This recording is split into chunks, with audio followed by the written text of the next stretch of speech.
What is going on, everybody? Welcome back to the channel. After Sound here, bringing you Splinterlands content every single day. We also stream right here on this channel every Tuesday, Thursday, and Sunday morning. So come by and say hello.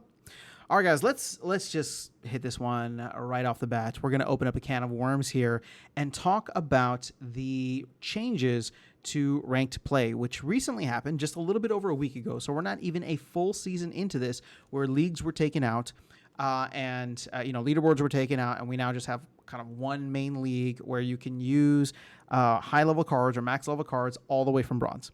Now, in theory, I like this idea a lot.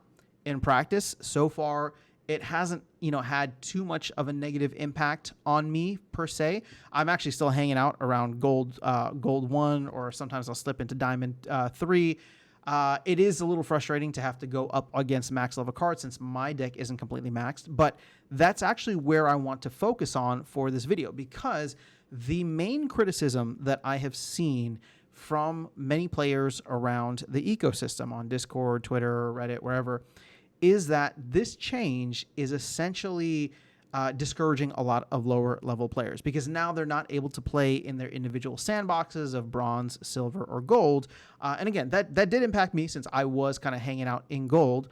But just for the fun of the game, it has nothing to do with rewards. A lot of people are just saying, yeah, it's not fun where I'm in silver, for example, and I have to go up against a max level deck, right? And maybe that max level deck is either a really bad player or a player who's kind of working their way up the leaderboard, and they just happen to run into them for, one of these battles. So what that got me thinking about, and first of all, I want to ask and, try to get some feedback here on the channel. So if you are one of those people that feels somewhat disenfranchised because of this change, I'd love to know what your perspective is and how you're looking at this and how you might plan to move forward. But on the flip side, and I don't mean to diminish or dismiss anybody's arguments here, where this got my head going was, is Splinterlands, and can Splinterlands thrive by just being only available for hardcore players, like being designed only for hardcore players? And what do I mean by that? Well, people who want to come in and have max level decks, like no matter what, like they just want to come in and they just want to play at the highest levels. Now, I've said that Splinterlands, I've said this many times, Splinterlands struggles and suffers from the fact that it does not have a casual player base, people that just want to come in for even just a couple battles a week or something like that, right?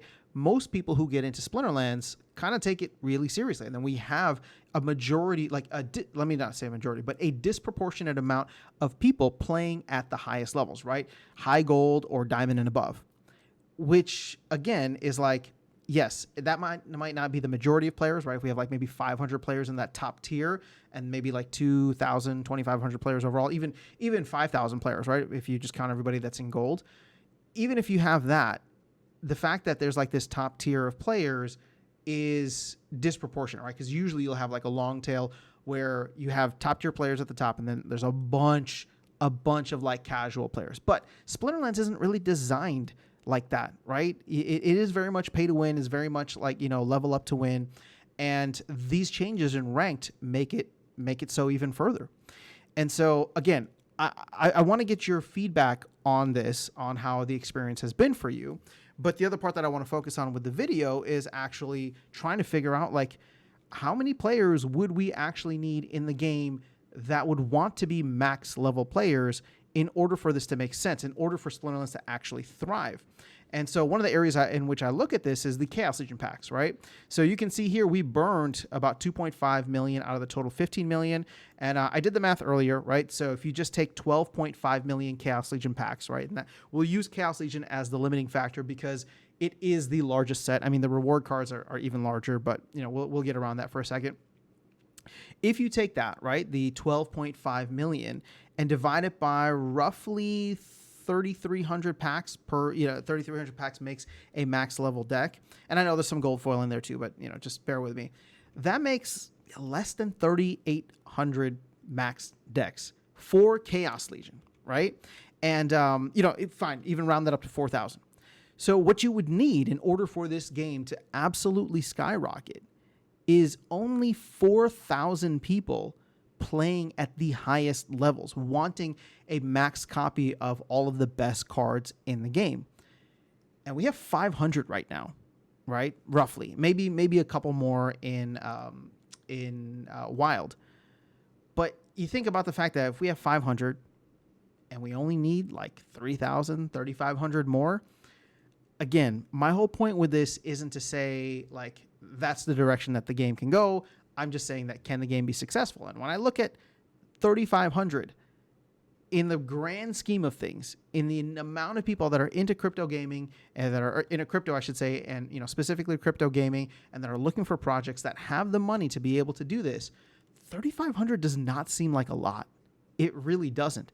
And then you factor in the people who can have more than one maxed deck, for example, right? They have very wide collections and can maybe start up scholars or bot accounts or things like that to play at the highest levels, maybe in Wild. All of a sudden, that 3,500 number starts to come down. So again, I'm not saying that I am for or against these changes. For me, honestly, it hasn't really been much. I'm still earning roughly the same amount of SPS per game. Yes, it's a little bit more frustrating that I have to go up against max level cards when I don't have max level cards, but I will tell you this, it did get me to buy more cards recently. I maxed out 2 summoners, and I'm going to max out a couple of more in the very near future just to kind of future-proof my deck for the next year plus, right, until Chaos Legion rotates out. And so if it's doing that for me, then I'm sure that's doing it for many other folks. And that's probably why we've seen Chaos Legion kind of have a higher estimated value than the actual pack price, which is a good sign. And if we can, with killer whales and all the other things that are going to be popping up, if we can have these things bring in 3,000 people, which again, it may sound like a lot. I don't think it is, right? But 3,000 people who actually want to play the game at the highest levels, I mean, everything would be gone.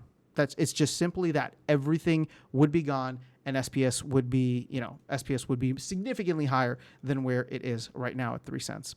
So let me know your thoughts in the comments below. Let me know your experience so far now that we're about a week into this. Again, the team did ask for patience to give it like a season or 2 to see how things shake out. But again, some of the criticisms that I've heard, like namely what I mentioned earlier, where a lot of lower level players are going up against max level decks and it's just kind of discouraging them.